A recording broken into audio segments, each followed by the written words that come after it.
wants yesterday's papers? Who wants yesterday's girl? Welcome to the latest edition of Looped In Live, presented by Methuen Family Health Center. My name is Tim Wood. His name, as you see on the screen, is Lou Blasi. That would be me. I agree with Lou. How are you, sir? Still waiting for t-shirts? I'm efforting. How are you? I'm all right. My name is Tim Wood. I'm the editor-owner of Loop Weekly. Another crazy week. So here's the plan for today, folks. Want to hear your comments. I've got, purposely have no guests.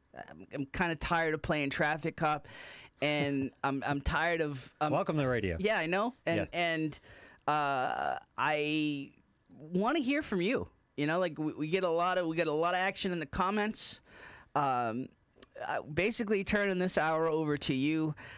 I have some things that are on my mind, which we can start with, but please call in 978-659-0072, or just comment in the stream, and we will address your concerns. We will address your calls. One thing that I'm just kind of blown away with, that happened at Monday night's city council meeting. Just kind of, breezed in under the radar. The council approved a buyout for the city auditor who has now retired. Mm-hmm. Now, the council approved a buyout of... Why do you have to buy out a guy who retires? Right? Yeah. So they approved a buyout of Tom Kelly's sick time and vacation time. Oh, I hate that. It's mind-blowing to me. It's a Massachusetts thing, and I hate it. So tell me about that. How is it a Massachusetts thing? It just seems to be the way things are done. I mean, you accumulate sick time. You're not entitled to that. Is this a vacation time? Is this a state municipality law? Because it's just blowing my mind. Yeah. It's like one of those things that if I was mayor, I'm like, I just don't get. I don't know if it's law, but it's the way things are done. But that's old school. So here's the deal. Take your damn vacation. Yeah. Or lose it. Use your sick days or lose them. That's how the rest of the world works. Well, yeah. Use it or lose it. And government is not the rest of the world. But how long are we going to keep saying that, Lou? Here's the situation. Well, the system is in place. Public unions support candidates who get in, who give them these types of perks. And until you break that cycle, by the way, everyone's all wound up about corporations. You know how much money there are in public unions? Yeah. These are billion-dollar corporations who, by the way, don't pay any taxes. They're nonprofits. The unions are nonprofits, so they don't pay taxes. And yet they influence our elections financially in a way. And by the way, this whole Citizens United thing and all this, I'm okay if you go across the board. In other words, if you want to say, first of all, corporations are people. What the hell else are they? They're board members, they're shareholders, they're customers, they're employees. They are people. But if you want to ban corporate contributions to campaigns, I'm fine as long as you do unions too. Yeah. If one's in, the other's in. Absolutely. And I just want to preface all this by saying, and I guess I don't know how many times I can keep bringing up concerns with unions and say I'm not against unions, because at a certain point when you have a certain amount of concerns with unions, maybe you are against unions. Well, you know what? I was married to an educator. Yeah. So I'm very close with teachers unions. I've been through the mill with teachers unions. So you've seen the upside and the downside. No, my stance on it is I am against unions. I am for the teachers. In this particular case, I separate the teachers from the unions. The unions are separate entities, and I do not like unions. So here is the rank and file I'm okay with. Here is the wide picture of this. Mm-hmm. Okay? They approved a payout, a one-time payout of $113,588. Unbelievable. That is 1,680 days of sick time. So he is essentially getting all of his sick time for 40 years. And That's obscene. if that blows your mind, Yeah. okay, I will direct all of you to take a look at the city council meeting from April 19th, 2016. Okay? This is when an amendment was put in, a renegotiation of Kelly's contract and the council clerk. Those two positions report to the city council. So and the solicitor now, but at the time it was Kelly and the council clerk. They negotiated with, at the time, council chair Sean Fountain, who has kind of flown under the radar in all of our discussions about homeroom petitions. Not and with me. No, Yeah. not with you, but Yeah. so this is Sean Fountain. He of the man who got a Detective Fountain. detective. Well, it was a permanent He's a intermittent permanent officer intermittent police position officer, yes. with the police department while he was on city council, and has since been he's since been promoted to detective. So by all accounts, he's actually doing quite a good job. Correct me on this, because you're in the inner workings of this, because I talked about this on a show I was doing a year or so ago with this. In fact, the permanent intermittent police officer was a phrase of the year at one point. So if I'm in the inner workings of, would that be I'm in the loop? You're in the loop. Exactly right. As I understand the situation with Sean Fountain, he was taking detail work with the police department. Yes. This was less than a year after we had this whole ballot question and this whole argument that if state police and police didn't do detail work, people were going to die. Yeah. But meanwhile, they had a city councilor in a police uniform doing detail work. And he couldn't take a check from the police department and the city council at the same time, so they had to change the charter. There was something going on there, Yeah. right? Yeah. To allow him to have a full-time position. They created while the he was permanent still- intermittent police officer that would allow while him he to was take still pay on the from two council. government agencies. Yes. And then after he left the council, he ended up as a detective. He ended up, not immediately, but he ended up promoted into a Does he have- detective position. He's still a permanent intermediate officer. Does he have any police training whatsoever? Yes. Okay, so Yes. he went through. I don't think he went through the academy. Yeah. And again, 978-659-0072. Correct me if I'm wrong, but I do not believe he went through the academy. Okay. He's done a lot of investigative work for them, which was, from all I hear from police officials, he was very impressive in his work. So they promoted him to a detective. So position. they look at outside people with lack of certification to do investigative work. Is this something I can do on the side? Can I get a little? Can I get a little side hustle going here? Doing investigative work for a police department? Absolutely. Yeah. It's my frustration with all of this, Lou. It's the lack of discipline, the lack of organization, the lack of checks and balances that go on behind the scenes in this city government. It's incestuous. Are appalling. Now, this is what bothers you. It's incestuous. It's incestuous, and it continues. It continues. So when we talk about and somebody, then they get indignant when we have questions about it. well, okay, You're making it political. Great word. Yeah. Great word, because that is exactly the word that came to my mind as I'm watching the April 19th, 2016 City Council meeting. Okay, this is the meeting. So initially, Tom Kelly had 35,000. Had 30 was getting Kelly and the council clerk. Mm-hmm. Getting paid 35% of their sick time. They could buy out 35% of their sick time. Okay. That's how it initially was. They then negotiated at this city. Fountain negotiated with I guess with Kelly, but that's when they bumped it up to 75% of the sick time and unlimited. Now, wow. Mind you, most most of the city departments, most of the other municipalities we talk to have some sort of cap at like 35% of your sick time with a cap of like 8 to 10,000. Teachers will have that. Right. Different municipalities, but it's usually 35% and a max of $10,000. Which is, on the scale of this particular perk, it's reasonable. Yes, Yeah. in the scale, Yeah. of course, it's reasonable. But so they put before the council at this April 19th, I'm going to keep saying this date, April 19th, 2016. It's right there on the city website.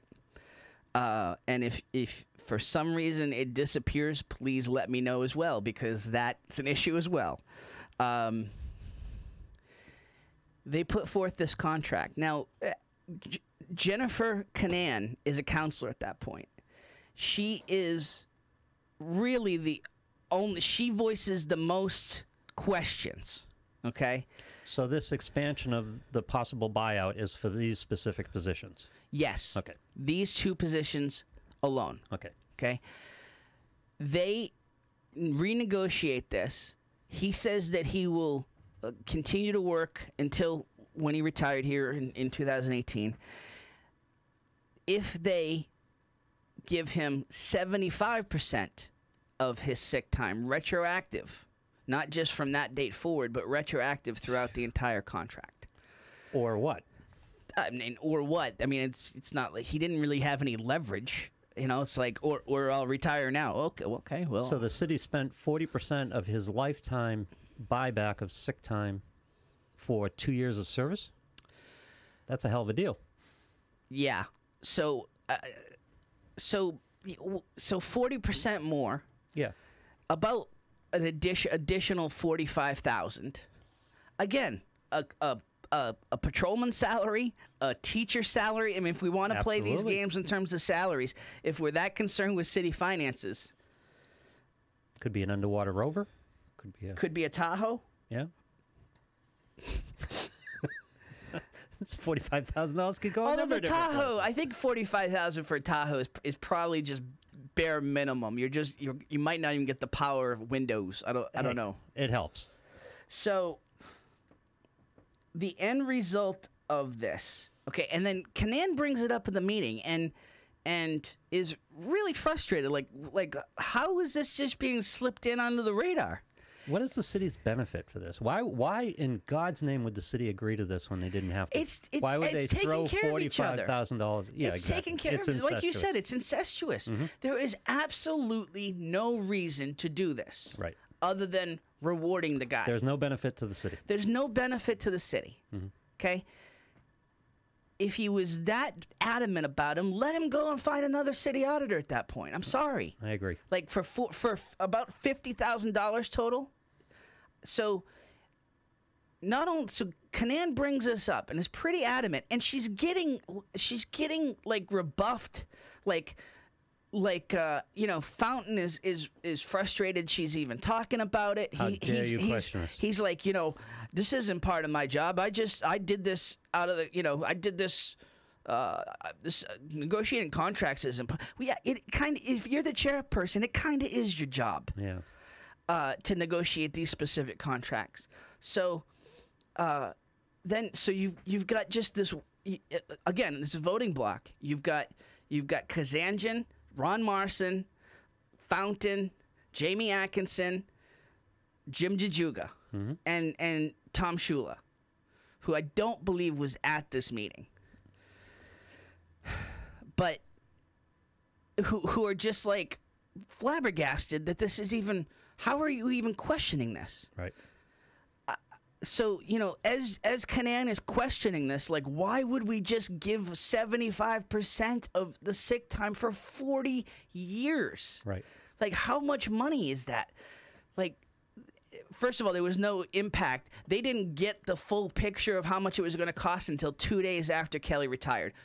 So they didn't have a coincidence. Number. Yeah. They didn't have a number at the time. No. The six-figure number. You could have done the math, yeah. but it's. Listen, if someone comes to you and says, I don't want 35%, I want 45% of this number, before you agree to the extra 40%, don't you endeavor to find out what the number is? Wouldn't you think? You would think, wouldn't you? If you were fiscally responsible for the city's money?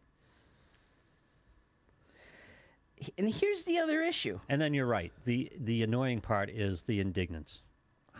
And then Kazanjian speaks up. Kazanjian speaks up and is like, these are why? I mean, this is absurd that you're even questioning this. These are valued employees that have earned this. I mean, and this isn't a. Kazanjian is supposed to be an accountant. Yeah. I mean, it's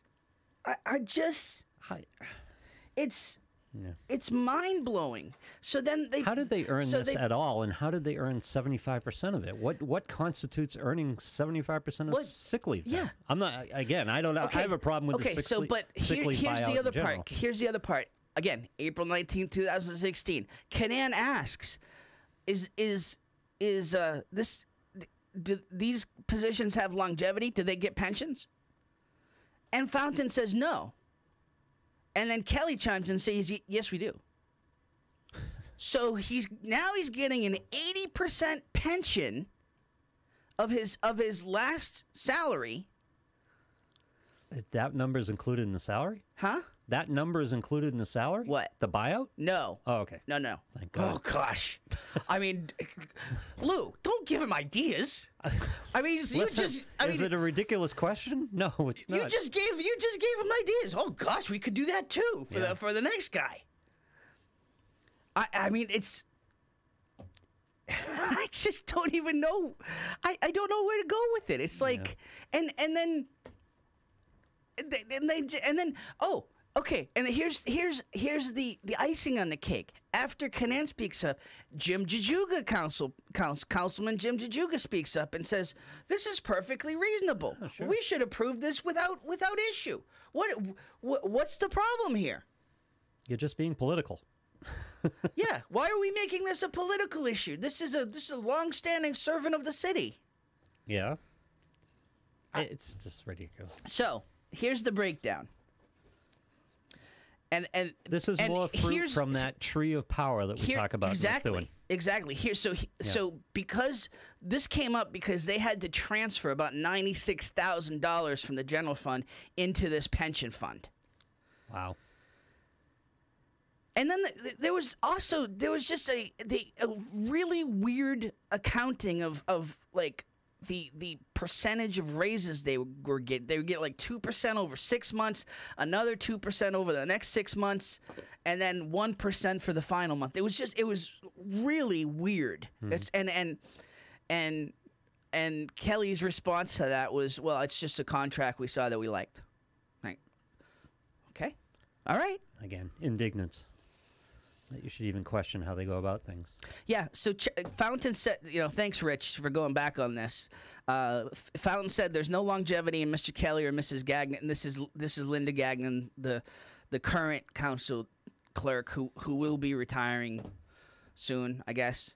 And again, this is no slight on. Honestly.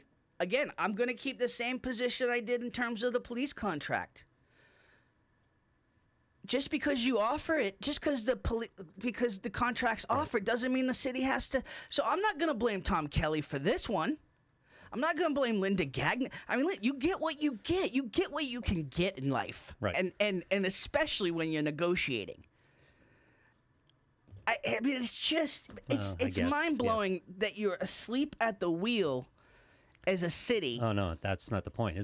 No one's asleep at the wheel. No, you're right. It's not asleep. No. This is purposeful deceit mm-hmm. and misuse of our tax money. Mm-hmm. I'm starting to sound like you, Lou. Starting to see the light. No, I mean, listen. I try. And this game is run on varying scales everywhere all the time. And everybody says like the Madoff is the evil guy with his Ponzi. I mean, these guys are running Ponzi schemes every day. Yeah. Well, yeah.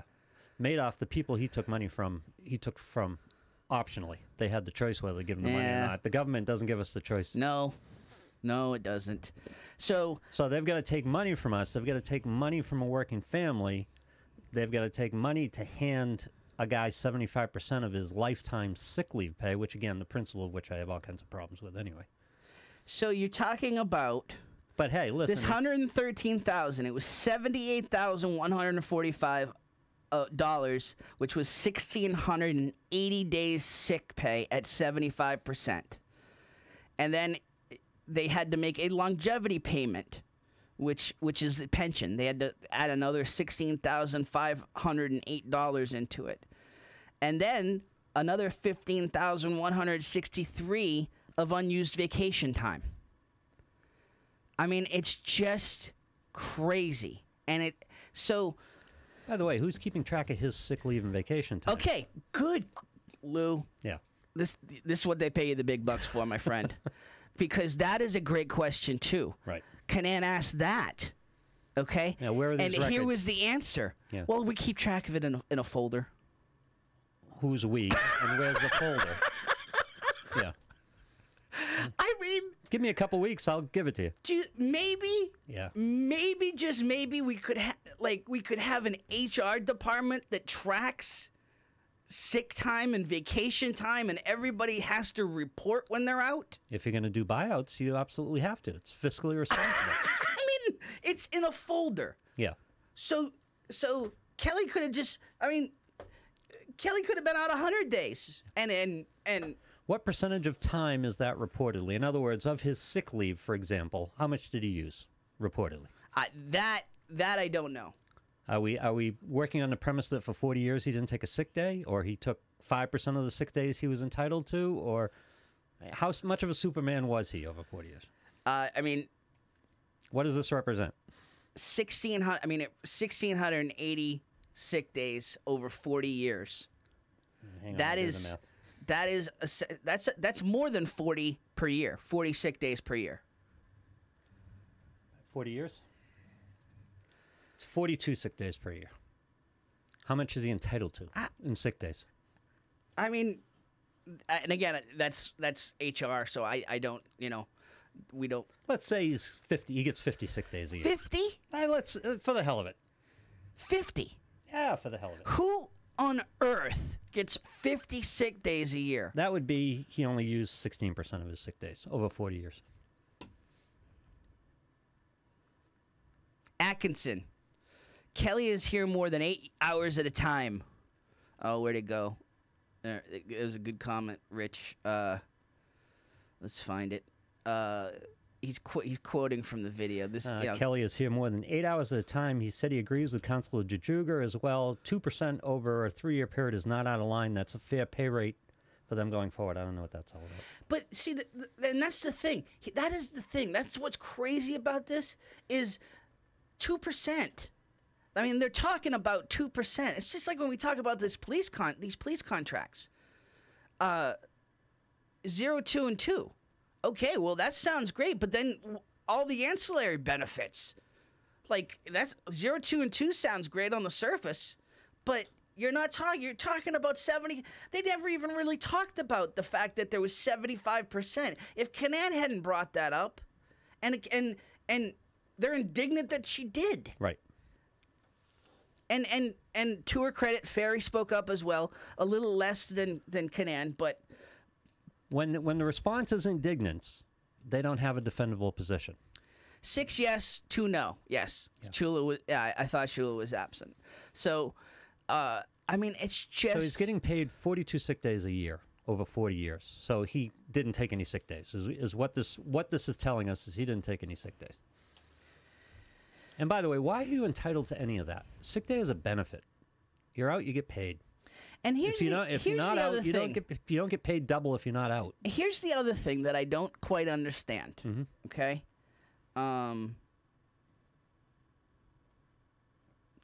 so this must have been 1,680 total hours.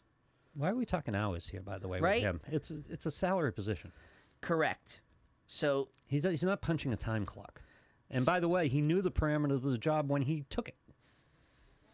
Yeah. So that's that. Okay. So that 1,680 is total hours. Okay. When they and they're paying it at a rate of $62.02 per hour. Wow. $62. Wow. The initial discussion on this April 19th, 2016 meeting was that it would be paid at $200 a day. So I'm not sure where we lost this. 1,680 hours at an 8-hour workday is 210 days. 210 days. So now multiply 210 times 200. Hang on. That's 5 1/4 per year over a 40-year period. No. 210 times what? 210 times 200. $42,000. So it's pretty much. Actually, no, it's not. I mean, if they had paid him at $200 a day, it would have been $42,000. Paying him at $62 an hour is $78,145. I mean, it's just. Yep. There's two principles involved here. Why should the city have to buy back sick days? A, but we can get past that. And why should you buy back 75% of them when you can buy back 30% of them? And why are you buying back any of them when the premise was he's not getting longevity? Yeah. And why would you ever say that about a 40-year employee? Of course he's getting longevity. Like, I mean, it's crazy. Yeah. This is a basic problem with public service, by the way. No one should be able to go into a public service job and work 40 years. No one should want to. It shouldn't be that good a job. No, it shouldn't. All right. By the way, if you're an accountant, you're a solicitor, you're a lawyer, go in, do your public service. If you feel compelled to do public service, go in and do a few years, then go find your benefits elsewhere outside of the city. Why should the taxpayers pay for your benefits? Jerry, what company would ever give 50 sick days? I mean, no one. Sign me up. Again, the same thing everybody was saying about the police contract. Sign me up, I mean, they're cutting sick days in the private sector. They're cutting sick days every year. Sick days are almost a non-thing now in the private sector. At the risk of getting all the teachers upset with me, teachers get 185 days off a year. Noel, are we taking into account all the nights Kelly had to be at council meetings after working it? I mean, listen, come on. It's part of the job. Part of the job. You knew that. Mm-hmm. You knew that was the job. And he's not an hourly wage employee. He's not. And we're not paying overtime. Right. So, I mean, it's maddening. Even if you took into account the fact that some of that included having to go to council meetings, that doesn't add up to another $113,000 payout. I mean, it's just. Yeah. And on the backdrop of what the city is facing right now, yeah, hey, listen, as long as the city was running reasonably well and everything was getting done, the trash was getting picked up, the streets were getting policed, fires were getting put out, you'd put up with it. Because it's Massachusetts, you'd put up with a baseline level of this type of crap. But when the city's in the position that it is now, it gets irritating. David Beauregard, many of us in the dreaded private sector only get 5 sick days. Yeah, I mean, if you even get that now. Like my wife, her company keeps cutting them every year. It's like seen as one of those things that is just, we can keep slashing that to save money. Yeah. But when she leaves, they're going to buy her out, right? Of the unused days. Of course. Yeah. No. Yeah. Use them or lose them. Yep. Vacation days. My personal vacation days get scrapped. I don't take them. I'm done. So listen, we want to hear from you. Vacation days I've lost. I hear you. I hear you, though. I was in the same boat before I started working for myself. 978-659-0072. 978-659-0072. Call in. We want to hear from you. We'll be here until 12:04, and we will take a quick break here. Let the sponsors pay for a little airtime, and we will be back with you after the break here on Looped In Live, presented by Methuen Family Health Center.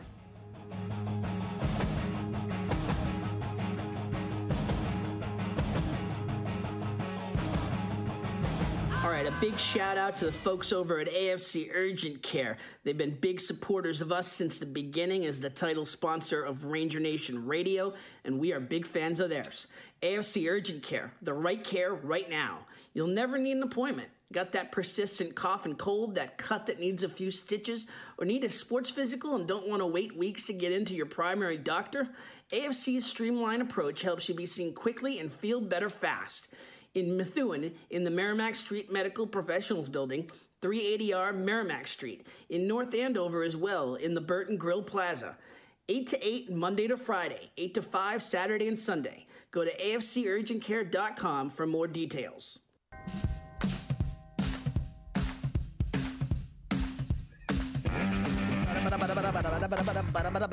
What are you reading over there?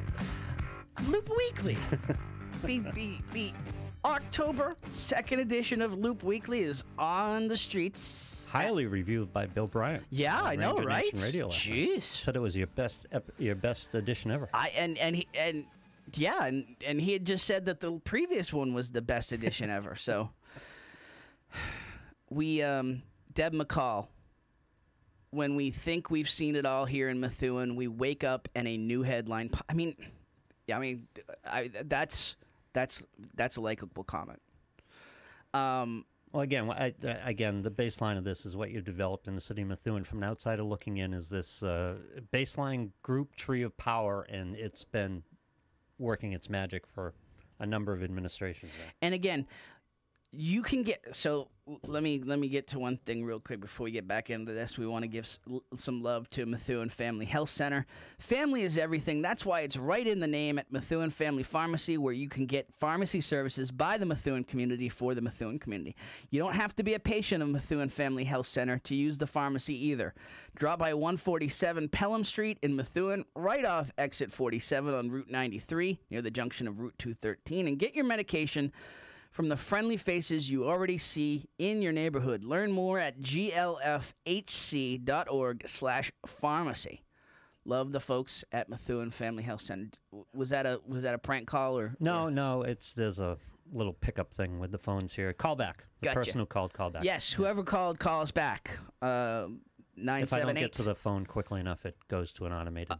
Okay. So. 978. And I was talking when he called. Yes. Or she called. That will tend to happen. Yeah. 978-659-0072 is the number. 978-659-0072. Now, I rant about this, okay? Because I listened to it on Monday's council meeting, and it just was really frustrating. Just to circle it back around to the beginnings of our discussions here on Loop Weekly, when we were talking about the police contract, and there was all this upset about the school department. And they were bringing out the kids, and it's for the children, and all this weeping and moaning about the school department, which is fine, because if they're underfunded, they're underfunded. I get that. But I don't want, when there's a problem with the school department, I really hate it when they look at the taxpayers first and go, well, it's for the kids. Yeah. Absolutely. Start looking at this crap. Yeah. That's what you need to look at. But the more then we start looking at it, and we've got officials who are indignant because we're looking at it. It doesn't make any sense. It's not supposed to make sense. They don't want it to make sense. No. So we get somebody? No. Just that was just Sprint calling in, asking us to switch from Verizon. Nobody again? No, I got it. It's Jerry. Jerry. Yes? Welcome to Looped In Live. How are you, sir? Who's this? It's Tim Wood. How are you? Oh, Tim. Hi. How are you? Good. I saw you just mentioned my daughter. Yes. Deb's calling it. What can we do for you? Well, I wanted to comment on that the golden the golden parachute. Pot of gold, yeah. Are you talking about? I mean, he already had a parachute, a real, a sparkling gold, and now it's just, I don't know what the next level is. It's a platinum parachute, I guess. Yeah, exactly. When I completed my journey through DEP after 51 years in 2003, I got sick a little before I retired. So I took. You could only accrue so many sick days a year and so much vacation, you know. Mm-hmm. So I had 40 days left for retirement. But we had a sick bank, and that was great. I was going to lose. I could only retire with 20 days, so I could take that. But the other 20 days, I gave to the sick bank, and we had a board, a group, you know, where they would choose somebody who really needed sick time, like a cancer victim, or Sure. somebody That makes who sense. had a heart condition, etc. You know, things like that. Jerry, appreciate the call. Thanks so much. You take 20 days. You accrue 20 days at retirement. Yeah. I don't have a big problem with that. No. I mean, that's pretty good. Right. I mean, people would nowadays. That's almost on the high end. But you know what? Plus, in department, you want to put a pool together. You want to help people with, major illnesses and things like that. Fine. What's the problem with that? Great idea. We all want to be compassionate. I don't know if I want to be $113,000 compassionate to a guy who apparently never missed a day of work in his life. And this is the same. I don't want to beat that horse, but I mean, we're talking about the guy. Yeah, go ahead. Who didn't tell the council Do we that know he the had two a problem. councilors yet? No, he retired without telling them. How does this stand? It's a dead issue at the moment. How do we allow this to stand? So this is the deal, okay? And this is what I was going to get to when we came back. How does this stand? How do we change it? Listen, you have to get involved. Yeah. By the way, isn't the council the council calling him a liar? Has the council said he did? Has the council said he talked to anybody in the council? Or nobody's saying anything about it? Nobody said anything about anything.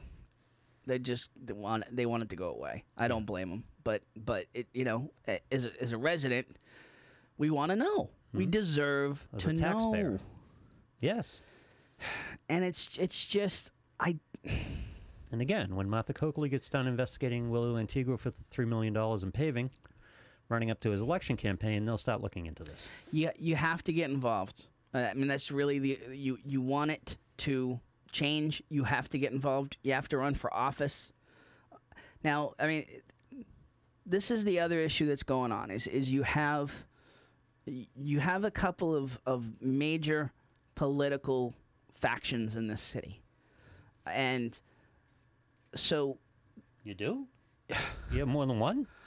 I mean, you've got the Jajuga side, and then you've got the Pollards. You got wait a second. That's siblings.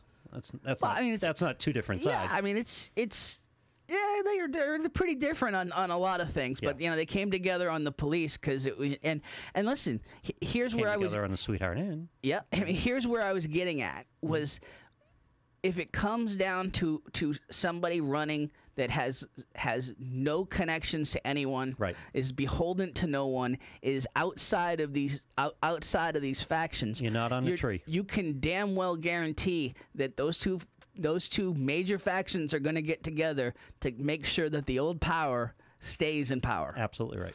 And so that's what you're up. I mean, I'm not saying it's going to be easy, folks. Al DiNuccio. Huh? Al DiNuccio. And that close. Yeah, well, perfect example of this. Yeah. Trying to get in from the outside. That close. Now, by the way, a lot of these city councilors got in. But they really, I mean, if you look at it, you've got Ziegler, Finicaro, part of the Democratic Party, Pollard. Well, they got in because the old guard termed out.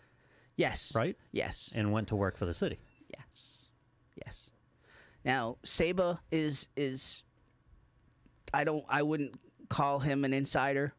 He wasn't part of the Democratic Party machine. Right. Hamilton kind of was an insider as much as he was involved with a lot of campaigning and a lot of the Democratic Party stuff. Right. And I love his story about the early phone call. As soon as he was elected, getting the phone call, them trying to enlist him in, trying to make sure he's on board and he's lined up, and yeah. I don't want I do not want to besmirch Ryan too much, but it's the flip flopping on issues has been frustrating, and I'm the flip flop on the police reorganization. I don't know. I if I was him and I had a chance to be going to work for Lori Trahan, I don't know if I'd be looking to be the rankling of the feathers guy that I might have been Perhaps. before this. So, try to put yourself in other shoes. He Jeff flaked it? Huh? He Jeff flaked it? Jeff flaked it. Yeah, well, oh, jeez. Would you have done that if you were rerunning? If you were running for re-election? No. There's issues like this all over the place. We've got to. How about doing it because it's right or it's Right. not? Yeah. So we got a special meeting tonight, okay? Because they had the regular meeting on Monday, and good for the council, good for the collective council, okay? It hit about 10:50, and they were just getting into Jessica Finicaro's resolution on which one was this?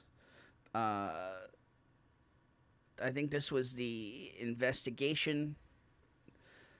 Yeah, Rich helped me out. I think it was the investigation that they were talking about, and it had been charter objected. Okay,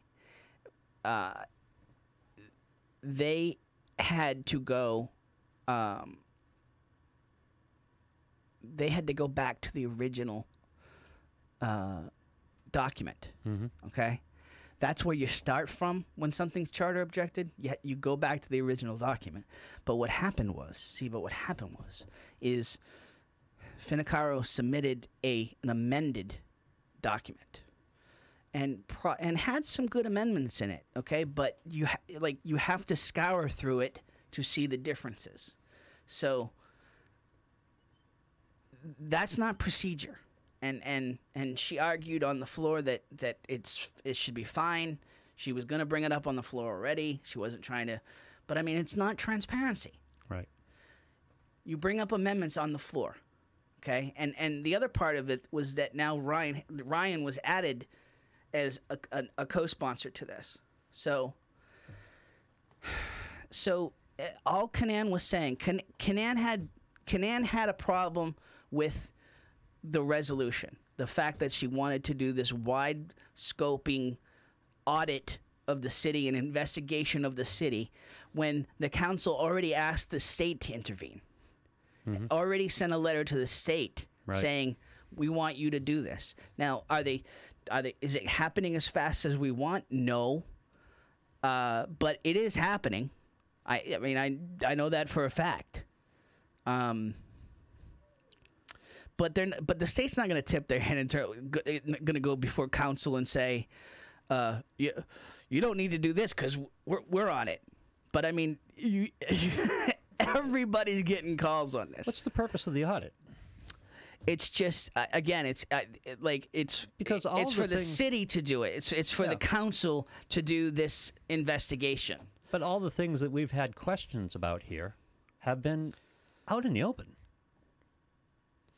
Well, yes and no. The police contract was done out in the open. So, but I mean, it's like that buyout was done out in the open. The $4 million deficit in the school department was out in the open. This isn't necessarily behind closed doors. Just not being paid attention to. There's also a resolution regarding the Sweetheart Inn, the Community Development Board. That absolutely. I mean, the wording on her original was flawed. On Finicaro's original resolution was flawed. It was just way too wide spanning. As Vidler said, they're trying to call in people other than city employees and elected officials, which you can't do. So she's changing that. Listen, we need to know what happened with the Community Development Board. Okay, I mean, we got a taste of that when Attorney Ted Fairborn got up and said his piece. He was one of the folks that resigned from the board, and he laid it out that it was that they were called into executive session and told what to do, and if you didn't do it, you would have no support from the city Right. legally. You'd be on your own. And here's what we're doing: we're giving them 13 lots, 55 and older.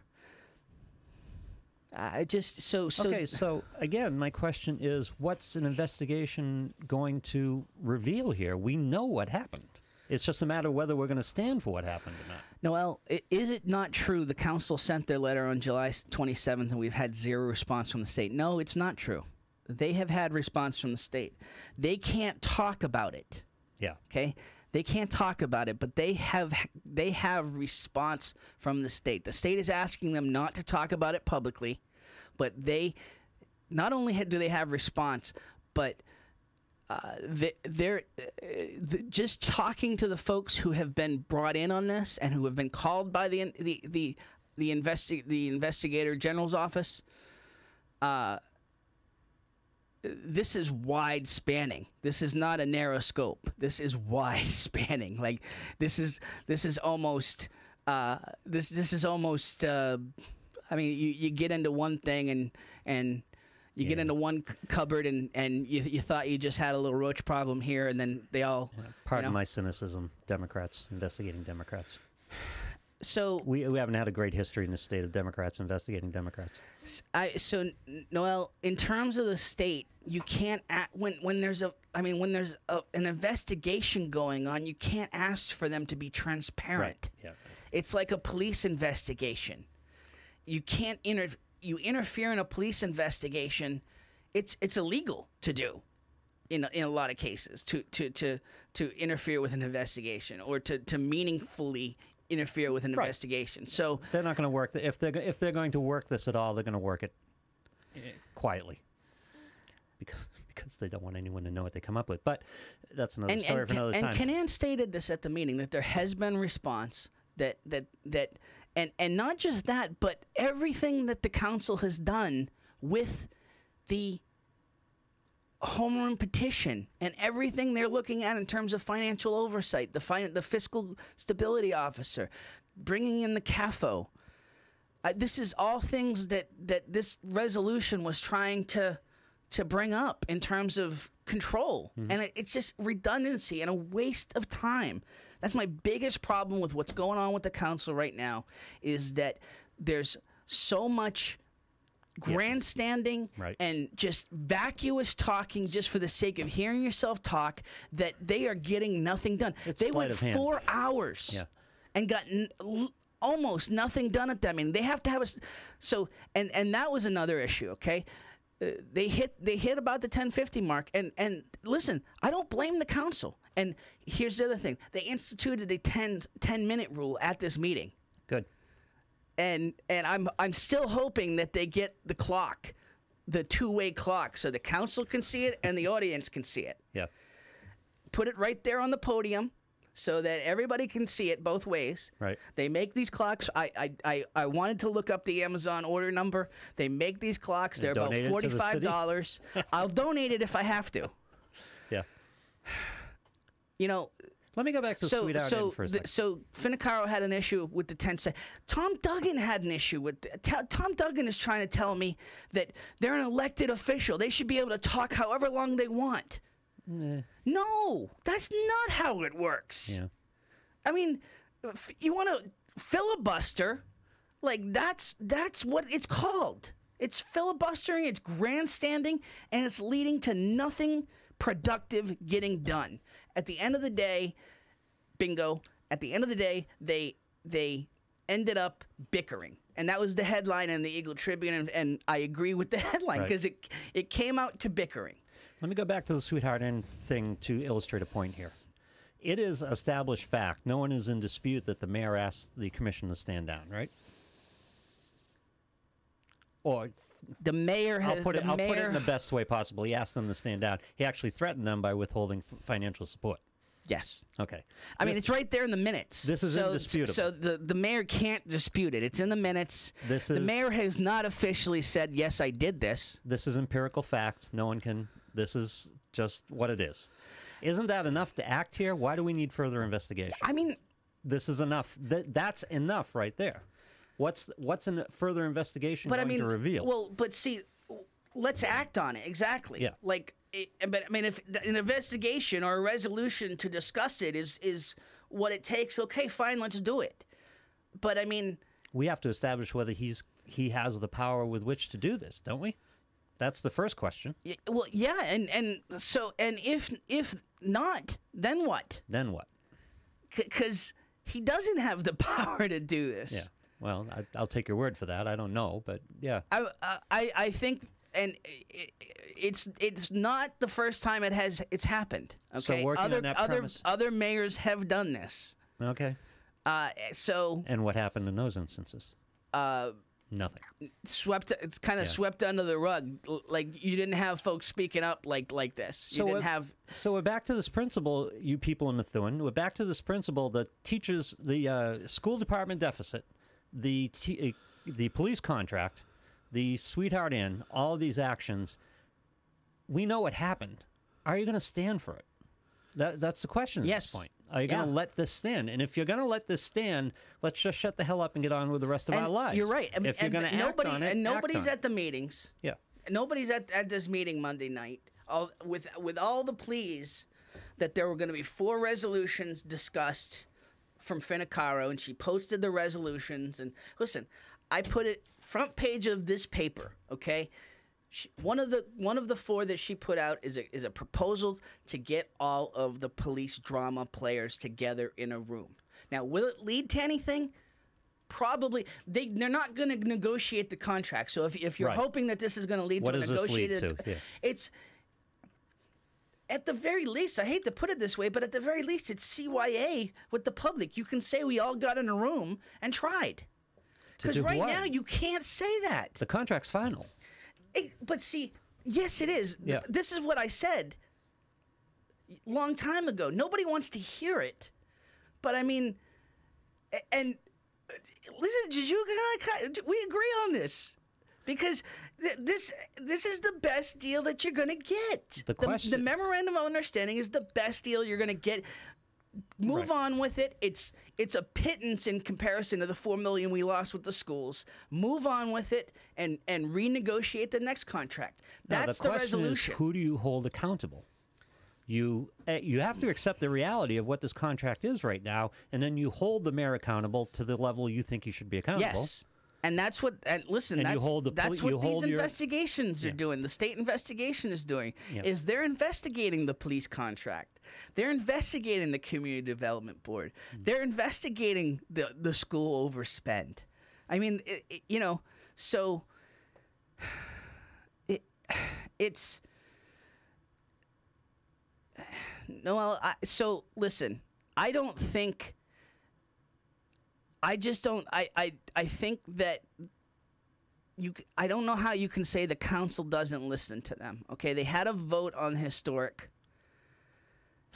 It lost. Okay. Yeah. It lost. So if you're saying that they're not listening to the concerns of the West Side folks. Listen, it was actually a majority that voted for the historic. It just didn't get the amount of votes that it needed. So you can't say the entire council isn't listening. But you have to separate this out. You do. You can't. The concerns of the residents are one thing. The Historic Commission's gambit is another thing. You can't let the Historic Commission's gambit stand. You can't pass that. It doesn't diminish your concern for the residents of the area and what. See, there was a procedure in place, and the mayor hijacked the procedure, which left it down to this stupid Historic Commission scheme, which didn't work and shouldn't have worked. You have to go back to the Community Development Board. Right. And I'm telling you, folks, okay, the council is not trying to not investigate this, okay? The first resolution that was written was illegal, okay? There were illegal concepts. Well, Noel talks about there's according to zoning laws. The zoning laws aren't the council's business. No, this should have happened. No, it's the Community Development Board, and right. and the zoning law itself, the loophole that Colchester found, Capiloupo found, was going to be debated in Massachusetts land court. That was what all of this was about. They were about to go to land court to get a resolution on this zoning law loophole when Jajuga came in, called executive session, had Fahey, his chief of staff, say, no. So who wasn't listening to the residents of the area? The guy who stifled the board's ability to uphold the zoning laws or to adjudicate the zoning laws the way they should have been adjudicated. He took the sword out of their hand. I guess it got dumped in the council's lap. This isn't the council's business. Yeah. This was the community development board issue. Should have been. And ultimately it went to the council because, and listen, I'm just telling you, DJ, I'm telling you, Noel, I don't see this council corrupted. Okay? I'm not, listen, I'm just speaking factually in terms of what the votes that Kazanjian's taken. I would say that I can speak comfortably that 8 of the 9 counselors on this current council. Don't put me in that position. I mean, it's. I got to ask. What? Who's the 9th? I mean, factually, Kazanjian has made some very shifty votes, and logically, if you do the process of elimination, is probably one of those 2 counselors that was told. So, yeah. Kelly would at least say that one of them's off the council now and one of them's still on the council. Kazanjian's on the tree, right? He's on the tree. The tree. The tree of power. Yes. In the yes. Yeah. Yeah. So, they're not stalling to do an investigation. You've got to do it the right way. The way that this investigation was initially brought By the up. way, Jennifer's another example of someone not on the tree. No. Trying to. No, I mean, She if ran you for mayor. again look at that April 19th, 2016 meeting, you'll see she's not on the tree. Yeah. She got a conflict of interest here in terms of the police because she's got a son on the police department. Right. Okay, I mean, you got a son on the police department, you got a brother on the fire department. I mean, you live in this city long enough, it's going to happen. Right. I just I'm not holding that against her. In this specific situation, it stinks because when she runs a very tight meeting, okay, and when she leaves the room, it's not, and I'll leave it at that. But the basic problem here, as I see it from the outside looking in, is you're running around looking for investigations to figure out what went wrong. We're very clear on what went wrong. The question is right now, what are you going to do about it? What are we going to do about it? Yeah. Okay. And do you let it stand? Everyone wants folks, I to hate wipe to their tell you hands and this. say, let's move on. And are you willing to do that? Just move on? Are you willing to let the inner workings of the police contract go? Are you willing to let the inner workings of the $4 million deficit go? Are you willing to let the inner workings of the Sweetheart Inn deal go? Noel, by the way, I just want to say I appreciate you just saying I disagree, Tim, because you know so many times in these situations, then we start calling each other names and it devolves. So we can agree to disagree. I'm trying to present the facts as I know them. If you disagree with them, that's your prerogative. Vote them out. But in terms of the police, yes, the MOU is the least expensive way out of this. And nobody wants, Noel, you and I are in the vast minority here because nobody wants to hear that because it's still 18 to 22%. And that stinks. But get out of it. Just be done with it. Let the investigation go on in terms of how it happened, and let's just clear this off the docket. Right. I mean, come on.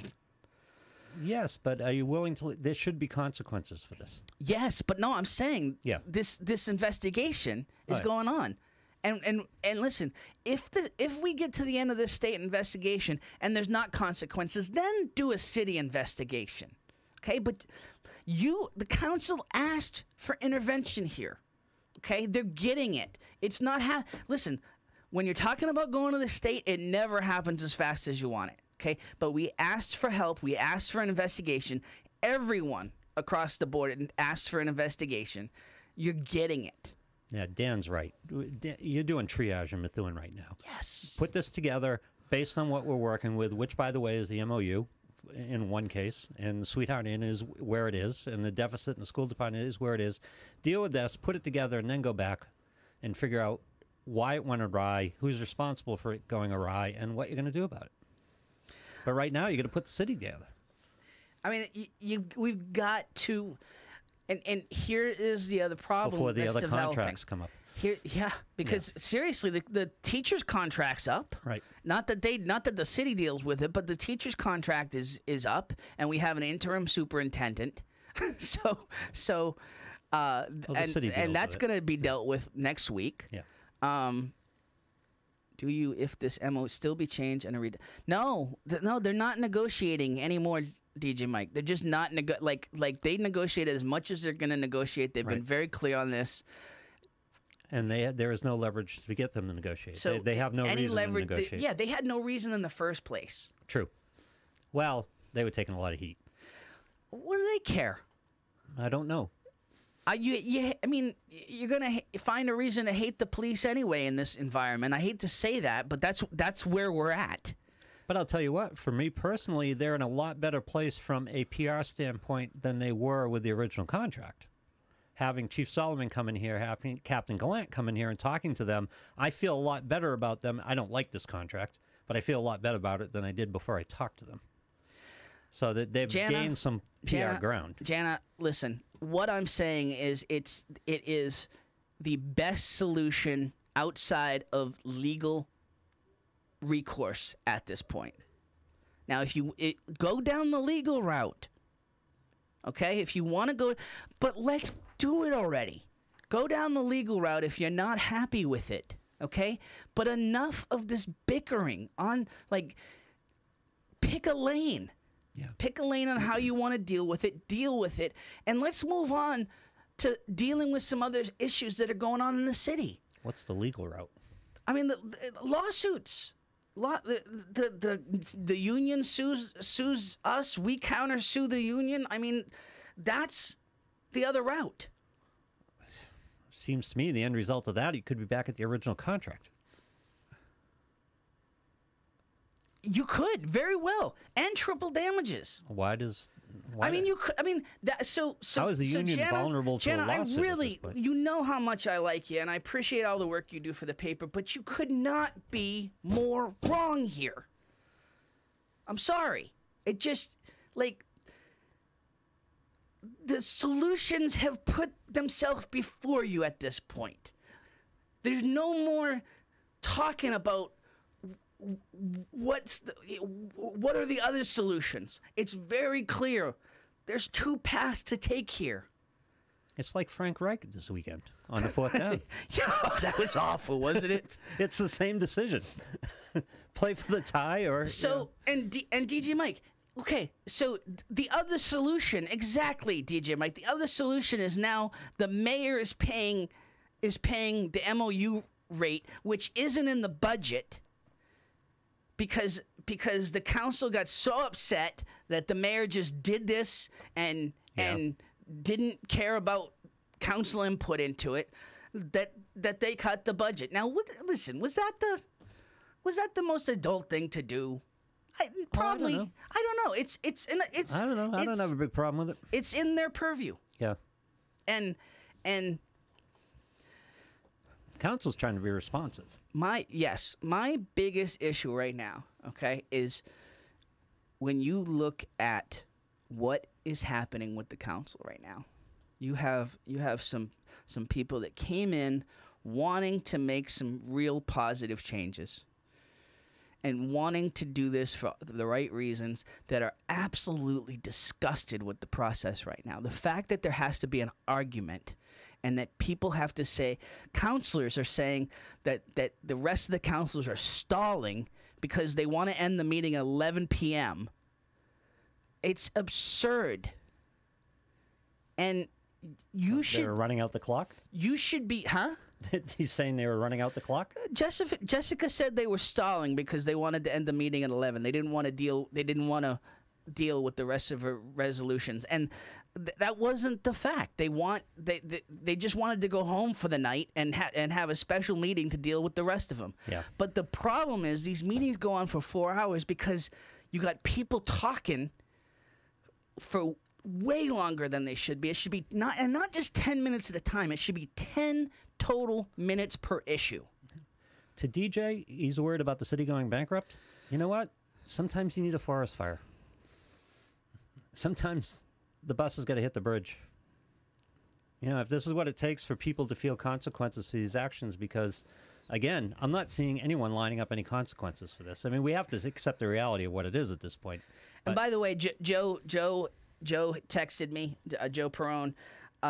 Listen, I'm not saying it's just 18 to 22%, but it does unstack the contract. Okay, they're always going to be ancillary, but in terms of salary, in terms of total compensation base, it's 18 to 22%.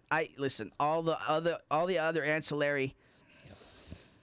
The more that I unravel this, it's a bad deal. Yes, the MOU is a bad deal. It's a better deal than the original deal, but it's a bad deal. And again, Kazanjian said it. Again, I'll call it both ways, okay? Kazanjian was right. You have a bad deal and a worse deal. Mm-hmm. What are you going to do? Yep. Like, that's what we have. And then, potentially, the worst deal, which is the legal route. I'm sorry, because you're rolling the dice there, and you could end up paying triple damages. You could end up costing the city a lot more. Does anyone believe the city has a leg to stand on from a labor contract standpoint? I understand the reorganization and the budget battles could stand legally.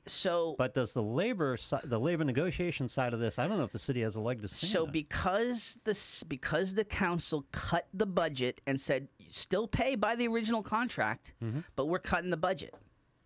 Now, all those labor law lawyers, all those labor contract law lawyers that were saying, they had no case up until that point, but they believe they have a case from the budgetary standpoint. They believe that if they were making them take a lesser rate than the original contract, right, then the union would these right, contract law lawyers and collective bargaining lawyers, right, they agree that the union would have a case. But as the council did it, it kind of flipped the switch. It right, flipped the script. Now those same council lawyers saying, fulfill the contract, but this is all the money you have to work with. Yeah. Yeah.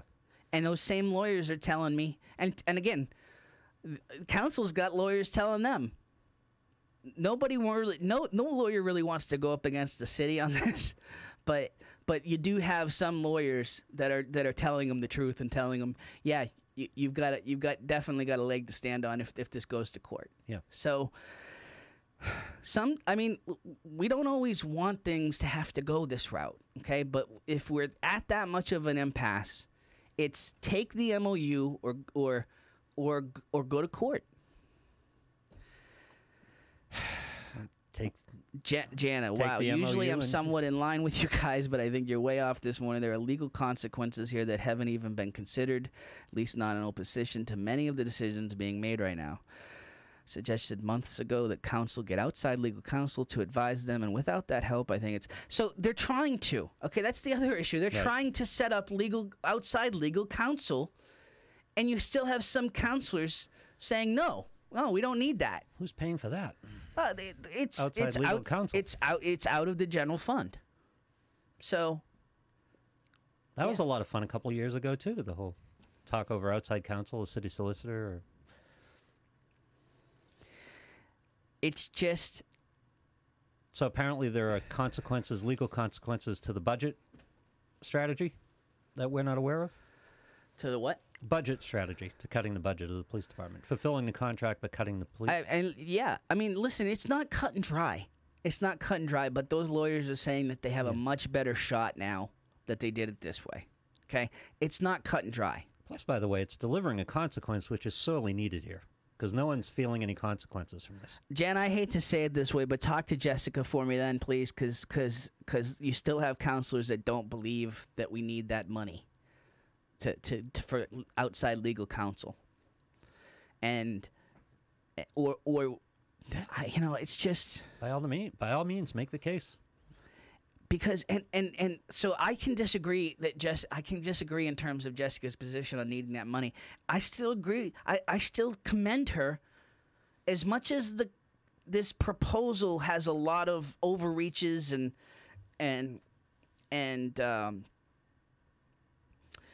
I don't understand, like, if we're just talking, why we need to have lawyers in the room, I guess. But Well, because things haven't gone so well with just talking yeah, it's true. in the city to this point.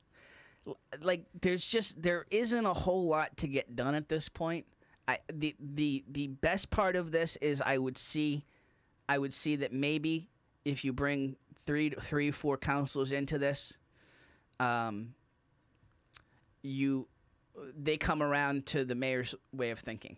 And that's why I say in this edition, this is leadership. This is what Finicaro did. Whether you agree that whatever you think is going to come from this meeting of getting people in the room, that's leadership. That's what you do. You try to bring people together on issues and find a common goal and something that works for everybody.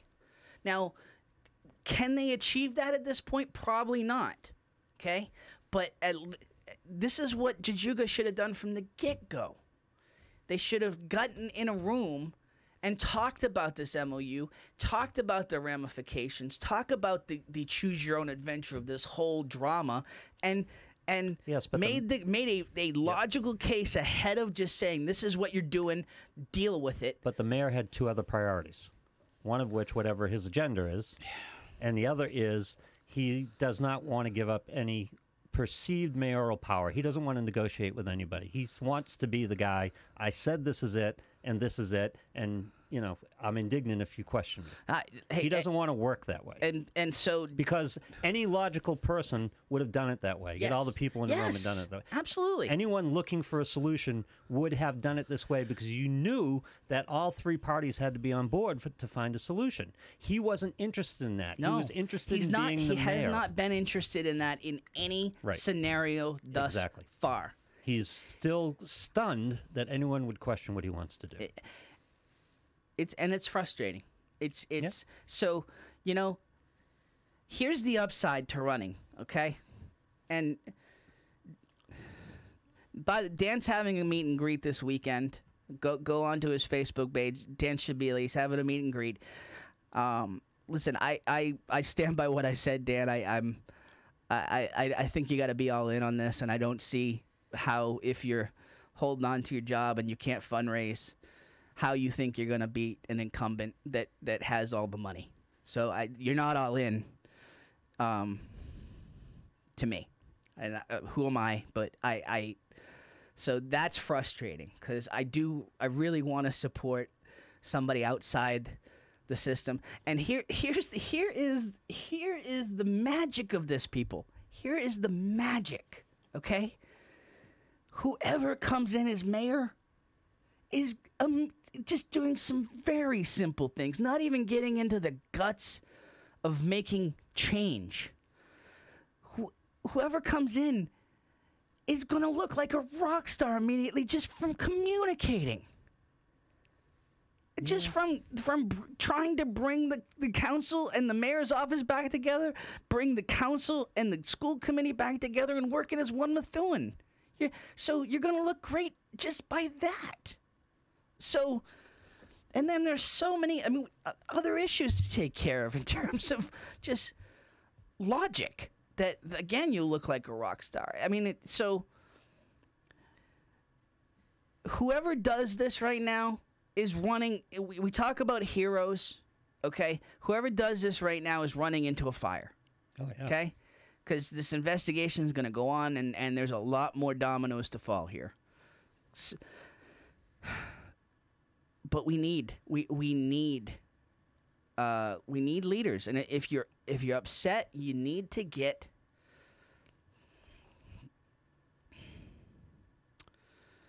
So pension is completely outside of our control. That's a state thing. Well, Yes. I don't think so. The pension. The discussion of pension in terms of what rate they get is outside our control. Yeah. But just the concept of pension. Yeah, that's. And Dan, by the way, listen. I like, for anybody else, I wouldn't say this, okay?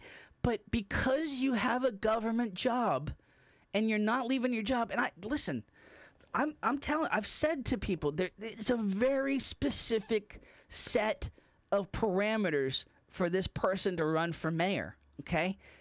You have to have a flexible job that you can afford to not be making money if you're all in on a campaign, and that maybe you can go back to if, God forbid, you lose. And so I'm just saying, in your specific situation, Dan, that's the issue I have. Because you're a government employee and you can't you can't fundraise, you're at an extreme disadvantage. That's all I'm saying. I'm not against you, and I think you should run, but it's like, if Jajuga's gonna run, okay? If you don't think he is, you're being silly. You have to go on the assumption that he's gonna run. Jajuga's gonna run, and the unions are gonna back him. What do you think it would take for the unions not to back him? Like, of course, the unions are gonna back the one they think's gonna win. Well, yeah, that's part of it. So, but what it would take at this point is to divide the unions as a block. In other words, the teachers at this point coming into their contract, looking at what the police got and feeling that they were screwed, that might divide them to another candidate. And so what you're going to have to do is you're going to have to cozy up to the teachers union. I mean, you're going to have to.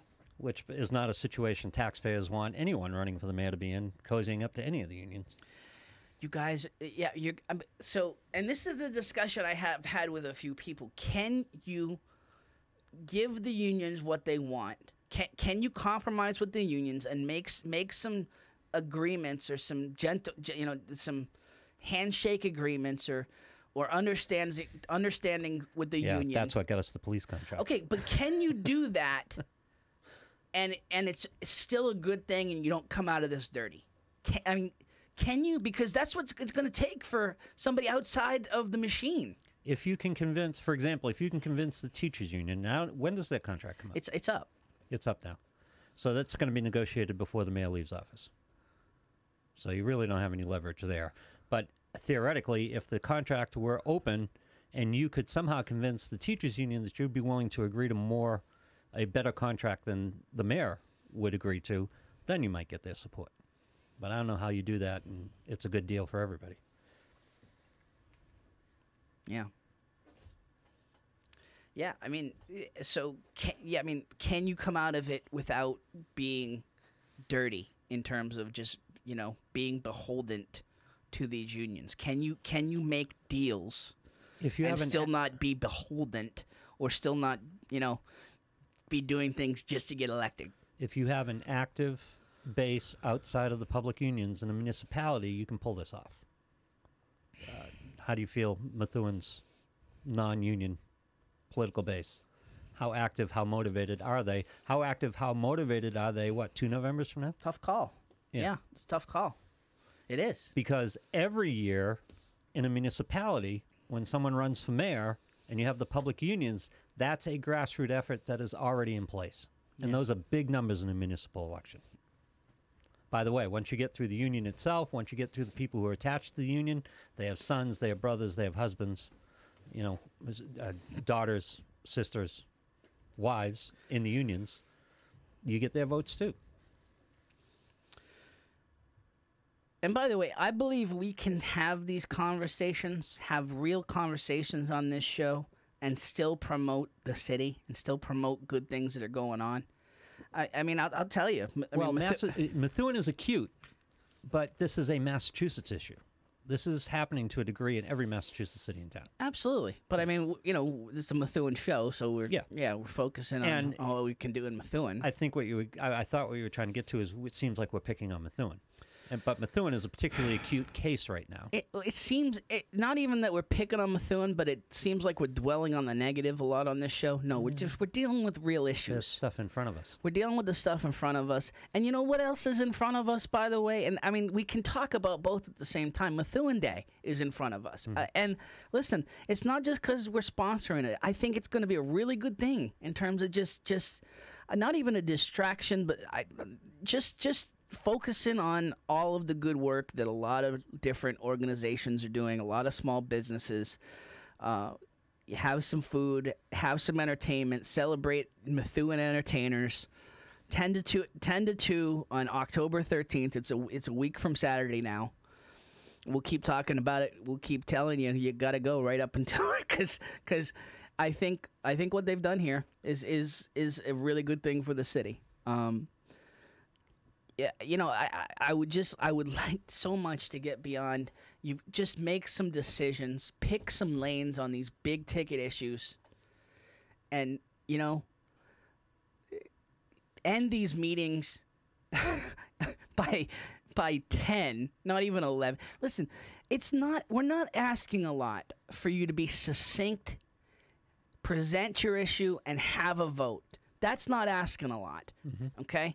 If you feel like you have to do exposition on your resolution, do it on Facebook Live.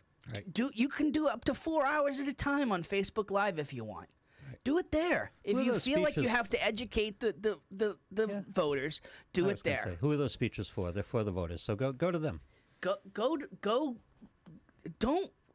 do it on the floor. And I'm not trying to impede free speech when I say that. I just like the council has to take care of business and has to do what we what we elected them to do. Right. And by the way, some of that might just be talking about potholes. We can't even get down to the minutia of potholes right now because you have some epic issues to deal with. So, they name an interim superintendent yet? That is going to be next week. Okay. I believe next school committee meeting next week. I don't have the calendar in front of me. So you don't have a superintendent. No, wait a second. I have the dates right in front of me here. Next school committee is Tuesday, October 9th, 6:30, MHS Media Center. I got that on page 2 of Loop Weekly, by the way. You've got some pretty structural things to deal with. Yes. So yes, I really hope,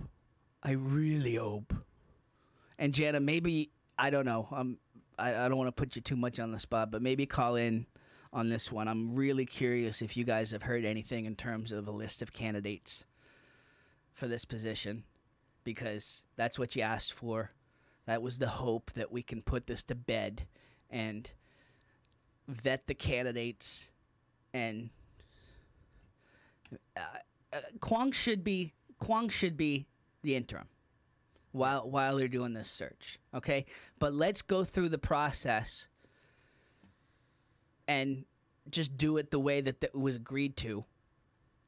But I haven't heard anything in terms of if those candidates have been presented the way that the committee wanted. So 978-659-0072 if you're watching and want to chime in, Jana, or any other school committee really meeting. Going to be a more qualified committee member candidate available in October than the superintendent who's familiar with the system for the interim job? I mean, that's the argument right from the jump, okay? And it's not like it's you have municipalities all over the state right now desperate for superintendents. Mm-hmm. So if we don't treat her right here, she can go get a superintendent job anywhere. Not that she doesn't want to. She wants to stay in Methuen. She believes in Methuen. Yep. Even with all of this mess, even with the scandal, and seeing her mentor go down the way she went down. She wants to be the leader, and so the list of candidates they'll get, Lou, are essentially retired superintendents, retired officials that basically have shown an affinity, have shown a skill in doing these short-term holding patterns, and righting the ship in the interim. Yeah, people who said they were done with being a superintendent, Yes. coming back and ramping up, and take the internal person. It's cheaper. It gets the job done. Jana says, I'm waiting search." to hear on that myself. Dr. Kwong deserves to have this process move along, as do all families in Methuen. Absolutely true. And I really hope that can be resolved on Tuesday the 9th, because it would be one less thing on our plate. And God, Lord knows we need that. On a very lighter note, I send my apologies to Ryan Hamilton, who I have played fantasy football, Lou, for 30 years. Okay, here we Okay, go. Yeah. I've played for 30 years. Mhm.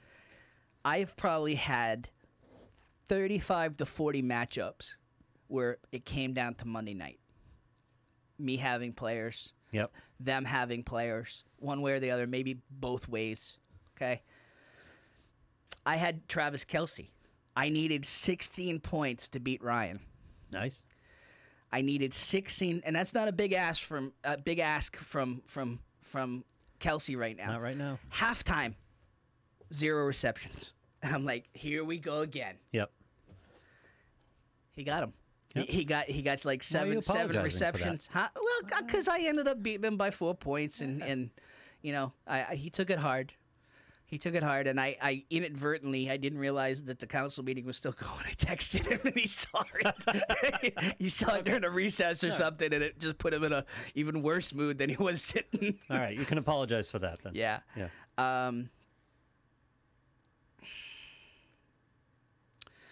Yeah. So, no, Nina, that's not what I'm saying. Okay, I just, in terms of what I'm saying is, in terms of what it's going to take to beat the system here, and I have, listen, I've met Dan. Listen, he's an unknown commodity at this point. Okay, but the very fact that he's signed up to run and that he's in on this so early in the process, Right. it speaks great things about him, and it does give him plenty of time to organize a campaign.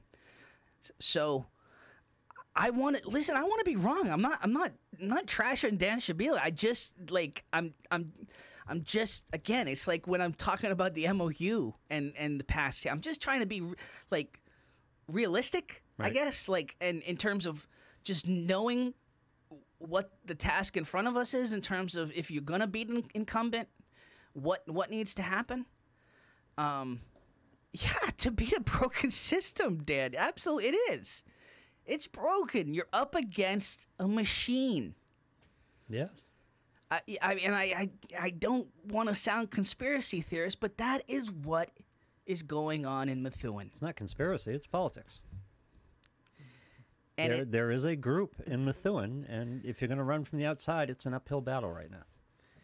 and I don't know if someday there'll be as many, buildings with these groups' name on it. See, and again, that's what I want to hear, and that's what I hope you hear from him. He says it's going to be great. Get ready for lots of fun. Yeah, get your popcorn ready. I can't wait. And the key at this point is for him to speak out on every issue and get a voice out on every issue, Yep. and so people understand And where he he's has. from. He has. He's been at the council meetings. He's doing the homework. So, Because there are non-union numbers out there that can get someone elected in this town. It's just you have to motivate them. You have to activate them. And by the way, Dan, we're giving you a lot of free advertising on this show, just talking about you constantly commenting. By the way, or so please consider that. I'm of the P.T. Barnum PR school in terms of any publicity is good publicity. So even if I'm not fully agreeing with you, I'm talking about you. Right. and people are talking. So I take that the same way in terms of people watching the show, people reading the paper. You got to move the needle, okay? And sometimes it's not the right way, but at least you've moved it. And I think when you get people to care, then it's a very fine line between love and hate. When you get them to engage and care, you can turn hate into love. Well, the first job is to get them to listen. Yes, to listen, to care, Yeah. to love. Wow. Listen to care to It's love. deep, Wow. huh? Deep. Yeah. Deep. Just put it on your calendar. I can't say it enough. October 13th, 10 to 2, downtown Methuen Day. I hope that it's going to be the beginnings of us really starting to focus on a lot of these other great things. You know, and again, I want to just give a shout out to Luann Santos and to the whole Coppola family. Page 4 of the latest issue, or if you see it online in the edition, I cannot recommend you reading the story enough. The Coppola family has launched a walk and is openly talking about losing a family member, in this case a sister or daughter, to suicide. And it is a gripping, as Bill said last night, it's a gripping article from the first word to the last. And they deserve to have all the support they can. I hope folks will come out for the walk, which is go to the address is at the end of the article, but it essentially look for Walk for Hope.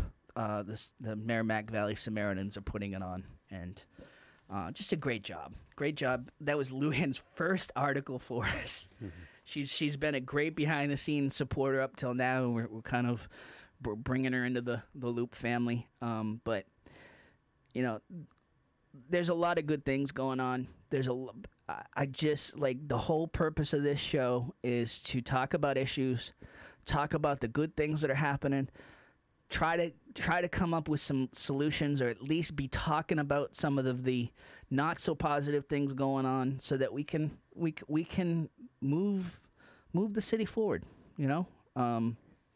And you know, I can't thank you enough, all the folks in the comments. You know, listen, again, we're not always going to agree. We're not always going to agree, and we shouldn't. We shouldn't. I mean, I don't want I don't want to. Yeah. I don't know if other shows. Seems like a lot of other shows kind of stack the deck in terms of, you know, people that agree with them all the time. Is that fair to say? That's fair to say. I listen to Rush, or I listen to Jeffrey Cooner. The deck's kind of stacked. They don't. And if they take the other side, it's to berate them. Yes. It seems, yeah. So that's not what we're trying to do here. Yeah, that works both ways, though. It does. Absolutely. The political climate today is, if you disagree, you're evil. Yeah. And we've got to get away from that. We've got to, if hopefully that can be what the end of the end message of all these campaigns can be, is that, listen, we can have active voices, active campaigns, many people wanting to get involved, to run, and then get behind whoever wins, and try to move things forward. Yeah, absolutely. I agree with all the comments in terms of, and I'm not trying to backtrack on Dan. I just, listen, I'm voicing my opinion in terms of, and Lord knows I'm wrong. Ask my wife. Yeah. I should just wear that shirt. Ask my wife, because she keeps the book in terms of the ledger, in terms of right and wrong. We're gonna end for today. We're ending 34 minutes later than I said we were, but again, good things to talk about. Some good dialogue going on in the comments. I wish more of you had called, but we do. A great way to end it, Tiffany Libby. Active voices are great, but we all need to work better at listening. Absolutely true. Listen, find each other's perspectives, and that's how we come to solutions. So we'll leave you with that thought. I feel like Doogie Howser, like wrapping it up with Wow, that's a reference. Yeah. Wrapping it up with the tying it all together at the end with an assist from Tiffany Libby. Listen to us, watch us on demand here on the Loop Weekly page on loopweekly.com. Tell your friends, please share this video if you're watching any part of it. We're here every Thursday, 11 a.m. You want to help this go and pay for the extra time? No Fifi song today, Rich. She seems so innocent. She did, right? Call me, 978-683-8800, tim@loopweekly.com if you have a business that you want to get promoted. We will promote the snot out of you, I promise. With that, huge shout-out to Lou Blassie. Huge shout-out to all the commenters today. VoteShabila.com, as Nina put. And we will talk to you next week here on Looped In Live, presented by Methuen Family Health Center.